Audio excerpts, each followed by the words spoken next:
ರಾಮ ಮಂದಿರದಲ್ಲಿ ಅನಿಲ್ ಮಿಶ್ರಾ ಹೇಳಿದ್ದವರಿಗೆ ಉದ್ಯೋಗವನ್ನ ಕೂಡ ಕೊಡ್ಲಾಗ್ತಿತ್ತಂತೆ. ಇನ್ಫ್ಲೂಯೆನ್ಸ್ ಮಾಡ್ತಾ ಇದ್ರು ಉದ್ಯೋಗವನ್ನ ಕೊಡ್ಸೋದಕ್ಕೆ.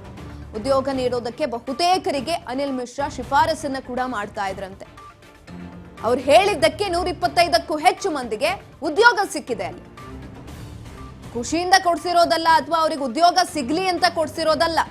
ಕಮಿಷನ್ ಇಸ್ಕೊಳ್ತಾ ಇದ್ರು ಉದ್ಯೋಗ ಕೊಡ್ಸೋದಕ್ಕೆ. ಅನಿಲ್ ಮಿಶ್ರಾ ಮಂದಿರದಲ್ಲಿ ತನ್ನ ಆಪ್ತರಿಗೆ ಉದ್ಯೋಗವನ್ನ ಕೊಡಿಸಿದ್ದಾರೆ. ರಾಮ ಮಂದಿರದಲ್ಲಿ ಅನಿಲ್ ಮಿಶ್ರಾ ಯಾರಿಗೆ ಹೇಳ್ತಾರೋ ಅವರಿಗೆ ಉದ್ಯೋಗವನ್ನ ಕಲ್ಪಿಸಿಕೊಡ್ಲಾಗ್ತಾ ಇತ್ತು. ಬಹುತೇಕರಿಗೆ ಶಿಫಾರಸನ್ನ ಮಾಡುವ ಮುಖಾಂತರ ಅಂದ್ರೆ 125ಕ್ಕೂ ಹೆಚ್ಚು ಮಂದಿಗೆ ಈಗ ಆಲ್ರೆಡಿ ಉದ್ಯೋಗ ಸಿಕ್ಕಿದೆ. ಅದು ಕೂಡ ಇವರು ಇನ್ಫ್ಲೂಯೆನ್ಸ್ ಅನ್ನ ಮಾಡಿದ್ದಕ್ಕೆ ಅವರಿಗೆ ಉದ್ಯೋಗ ಸಿಕ್ಕಿರುವಂತದ್ದು. ಉದ್ಯೋಗ ಕೊಡಿಸೋದಕ್ಕೆ ಕಮಿಷನ್ ಅನ್ನ ಕೂಡ ಈ ಅನಿಲ್ ಮಿಶ್ರಾ ಪಡೆದುಕೊಳ್ತಾ ಇದ್ರಂತೆ. ಅಲ್ಲೂ ಕೂಡ ಇಂತಿಷ್ಟು ದುಡ್ಡನ್ನ ದೋಚ್ತಾ ಇದ್ದಿದ್ದಂಥದ್ದು. ಅಲ್ಲಿ ಉದ್ಯೋಗ ಕೊಡೋದಕ್ಕೆ ಅವ್ರ ದಾಖಲೆಗಳು ಏನ್ ಮಾಡ್ಕೊಂಡಿದ್ದಾರೆ, ಅವರ ಬ್ಯಾಕ್ ಗ್ರೌಂಡ್ ಏನು, ಹೇಗಿದೆ, ಅದ್ಯಾವುದನ್ನು ಕೂಡ ಚೆಕ್ ಮಾಡ್ತಾ ಇರ್ಲಿಲ್ಲ. ಅದ್ಯಾವುದು ಕೂಡ ಬೇಕಾಗಿರ್ಲಿಲ್ಲ. ಯಾಕಂತ ಅಂದ್ರೆ ಇನ್ಫ್ಲೂಯೆನ್ಸ್ ಅನ್ನೋದು ಅಷ್ಟು ಮ್ಯಾಟರ್ ಆಗಿರುತ್ತೆ. ಇವ್ರು ಹೇಳಿದ್ರು ಅನ್ನೋ ಒಂದೇ ಒಂದು ಕಾರಣಕ್ಕೆ ಬ್ಯಾಕ್ ಗ್ರೌಂಡ್ ಚೆಕ್ ಇಲ್ಲ, ಏನೂ ಇಲ್ಲ, ಉದ್ಯೋಗವನ್ನ ಕೊಡ್ತಾ ಇದ್ರು. ಸರಿಸುಮಾರು 125ಕ್ಕೂ ಹೆಚ್ಚು ಮಂದಿಗೆ ಅದೇ ರೀತಿಯಲ್ಲಿ ಉದ್ಯೋಗವನ್ನ ಕೊಡಿಸಿರುವಂಥದ್ದು.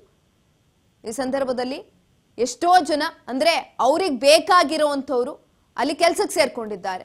ಮಿಶ್ರಾ ಜೊತೆ ಸಂಪರ್ಕದಲ್ಲಿ SIT ಕಣ್ಣನ್ನ ಇಟ್ಟಿದೆ. ಯಾರ್ಯಾರು ಸಿಬ್ಬಂದಿಗಳಿದ್ರು ಅವರೆಲ್ಲರ ಮೇಲೂ ಕೂಡ SIT ಕಣ್ಣನ್ನ ಇಟ್ಟಿರುವಂಥದ್ದು.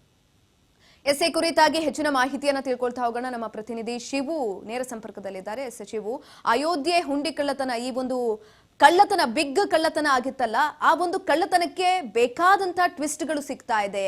ಇವಾಗ ಅಲ್ಲಿ ಉದ್ಯೋಗವನ್ನ ಕೂಡ ಕೊಡಿಸ್ತಾ ಇದ್ದಂತೆ. ಆ ಒಂದು ಉದ್ಯೋಗವನ್ನ ಕೊಡಿಸ್ತಾ ಇದ್ದಂಥದ್ದು ಸಹಾಯ ಮಾಡೋದಕ್ಕೋ ಅಥವಾ ಮಗದೊಂದಕ್ಕೋ ಅಲ್ಲ, ಅಲ್ಲಿಂದನೂ ಅವನಿಗೆ ಕಮಿಷನ್ ರೂಪದಲ್ಲಿ ದುಡ್ಡು ಕೂಡ ಬರ್ತಾ ಇತ್ತು ಅಂತ ಹೇಳಲಾಗ್ತಾ ಇರುವಂತದ್ದು. ಹೆಚ್ಚಿನ ಮಾಹಿತಿ ಕೊಡೋದಾದ್ರೆ ಸುಕನ್ಯಾ, ಈಗ SIT ಕೊಡ್ತಾ ಇರುವಂಥ ಒಂದೊಂದು ವರದಿಯನ್ನು ನೋಡಿದ್ರೆ ಅಲ್ಲಿ ಸ್ಫೋಟಕವಾದಂಥ ಮಾಹಿತಿಗಳು ಹೊರಗಡೆ ಬರ್ತಾ ಇರುವಂಥದ್ದು. ಈಗಾಗಲೇ ಯಾವ ಆರೋಪಿಗಳನ್ನು ವಿಚಾರಣೆ ಮಾಡಲಾಗ್ತಾ ಇದೆ, ಆ ಆರೋಪಿಗಳು ಬಾಯಿ ಬಿಡ್ತಿರ್ತಕ್ಕಂಥ ಒಂದು ಸತ್ಯ, ಆ ಇಡೀ ಒಂದು ರಹಸ್ಯ, ಯಾವ ರೀತಿಯಲ್ಲಿ ಕಳ್ಳತನ ಮಾಡಲಾಗ್ತಾ ಇತ್ತು ಅನ್ನುವಂಥದ್ದು ನಿಜಕ್ಕೂ ಕೂಡ ಶಾಕಿಂಗ್ ಇದೆ. ಅಂದರೆ ಎಂತಹ ಪ್ರೊಫೆಷನಲ್ಗೂ ಕೂಡ ಕಡಿಮೆ ಇಲ್ಲದಿರೋ ರೀತಿಯಲ್ಲಿ ದೇವಸ್ಥಾನದ ಒಳಗಡೆ ಮತ್ತು ದೇವಸ್ಥಾನದ ಹೊರಗಡೆ ಕೂಡ ಕುಂಭಮೇಳದಂಥ ಸಂದರ್ಭದಲ್ಲೂ ಕೂಡ ಯಾವ ರೀತಿಯಲ್ಲಿ ಹಣವನ್ನು ದೋಚಿದ್ದಾರೆ ಅನ್ನುವಂಥದ್ದು ಎಲ್ರಿಗೂ ಕೂಡ ಆಶ್ಚರ್ಯ ಆಗುತ್ತೆ.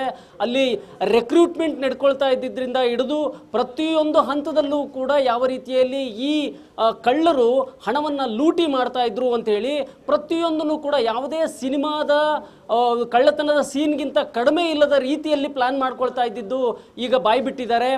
ಒಬ್ಬರು ಕಳ್ಳತನ ಮಾಡುವಂಥ ಸಂದರ್ಭದಲ್ಲಿ ಅಂದರೆ ದೇಣಿಗೆ ಹಣವನ್ನು ತೆಗೆದುಕೊಳ್ಳುವಂಥ ಸಂದರ್ಭದಲ್ಲಿ 4-5 ಜನ CCTVಗಳು ಕಾಣದೇ ಇರೋ ರೀತಿಯಲ್ಲಿ ಸುತ್ತುವರಿಯುವಂಥದ್ದು, ಅದು ಅಲ್ಲಿಂದ ಎತ್ಕೊಂಡು ಹೋಗಿ ವಾಶ್ರೂಮಲ್ಲಿ ಇಡುವಂಥದ್ದು, ಅಲ್ಲಿಂದ ಮತ್ತೆ ಸೇಫಾಗಿ ಯಾವುದೇ CCTVಗಳ ಕಣ್ಣಿಗೆ ಬೀಳದಂತೆ ಸಾಗಾಟ ಮಾಡುವಂಥದ್ದು. ಈ ರೀತಿಯಲ್ಲಿ ಕೋಟಿ ಹಣ ಲೂಟಿ ಮಾಡಿದ್ದಾರೆ ಸುಕನ್ಯಾ. ನಿಜಕ್ಕೂ ಕೂಡ ಒಂದು ಆಶ್ಚರ್ಯ ಆಗುತ್ತೆ, ಇದರಲ್ಲಿ CCTVಗಳು ಅಷ್ಟು ಪ್ರಮಾಣದಲ್ಲಿದ್ದರೂ ಕೂಡ CCTV ಕಣ್ಣಿಗೆ ಬೀಳಲಿಲ್ವಾ ಅಂತ.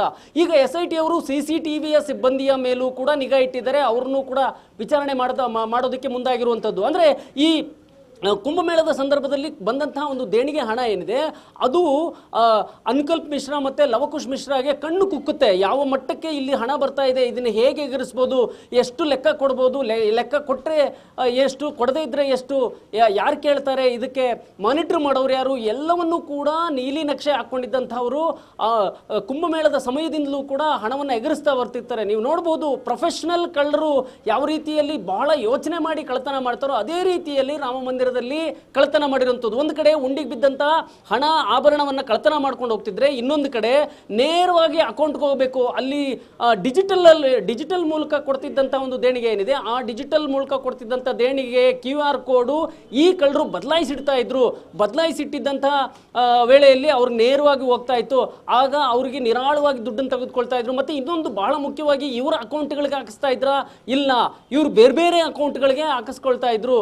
ಆ ಅಕೌಂಟ್ಗಳು ಇವಾಗ ಮಾಡುವಾಗ ಲೆಕ್ಕವೂ ಕೂಡ ಸಿಗೋದಿಲ್ಲ. ಯಾಕೆ ಅಂತ ಹೇಳಿದ್ರೆ ದೇಣಿಗೆ ಕೊಟ್ಟಂಥವ್ರು ಯಾರು ಕೊಟ್ಟರು ಕ್ಲೈಮ್ ಮಾಡಲ್ಲ. ಒಂದು ವೇಳೆ ನಾನು ಅಲ್ಲೇನಾದರೂ ಒಂದು 50 ಲಕ್ಷ 1 ಲಕ್ಷ ದೇಣಿಗೆಯನ್ನು QR ಕೋಡ್ ಮೂಲಕ ಕೊಟ್ಟಿದ್ರೆ, ನಾನು ಕೊಟ್ಟಿದ್ದೀನಿ ಅಂತ ತೋರಿಸಿದ್ರೆ ಅಲ್ಲಿ ರಸೀದಿ ಕೊಡಬೇಕು, ರಸೀದಿನೂ ಕೊಡ್ತಾ ಇರಲಿಲ್ಲ.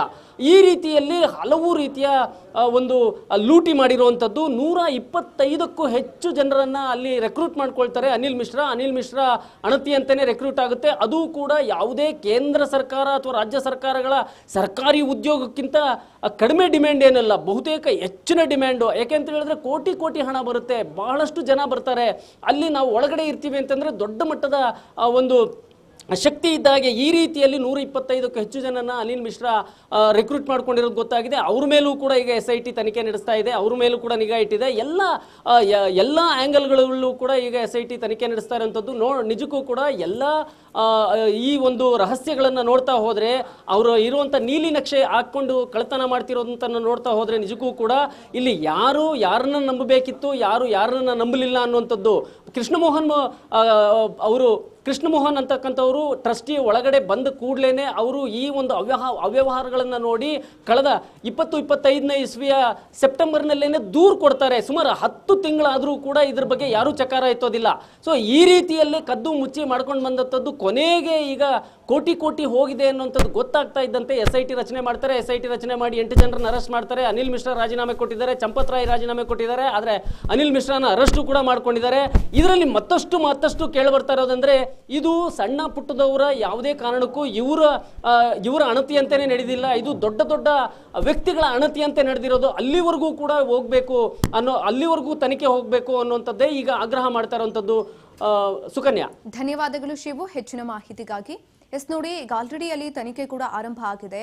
ಈ ತನಿಖೆಯಲ್ಲಿ ಹಲವು ವಿಚಾರಗಳು ಕೂಡ ಬಟಾಬೈಲಾಗ್ತಾ ಇರುವಂತದ್ದು. ಅಂದ್ರೆ ಅಲ್ಲಿ ಯಾವ ರೀತಿಯಾಗಿ ಇವರು ಪ್ಲಾನ್ ಅನ್ನ ಮಾಡ್ಕೊಂಡ್ರು, ಕಳ್ಳತನವನ್ನ ಮಾಡಿದ್ರು, ಜೊತೆಯಲ್ಲಿ CC ಕ್ಯಾಮೆರಾಗಳು ಎಲ್ಲೆಲ್ಲಿತ್ತು ಅದನ್ನ ಫೋಕಸ್ ಮಾಡಿಕೊಂಡು ಅದನ್ನ ಕಾಣಿಸ್ದಲೇ ಇರೋ ತರ, ಯಾರ ಫೇಸು ಏನು ಅನ್ನೋದು, ಕಳ್ಳತನ ಹೇಗ್ ಮಾಡ್ತಿದ್ದಾರೆ ಅನ್ನೋದು ಗೊತ್ತಾಗ್ದಲೇ ಇರೋ ತರ ಕಳ್ಳತನವನ್ನ ಮಾಡಿರುವಂತದ್ದು.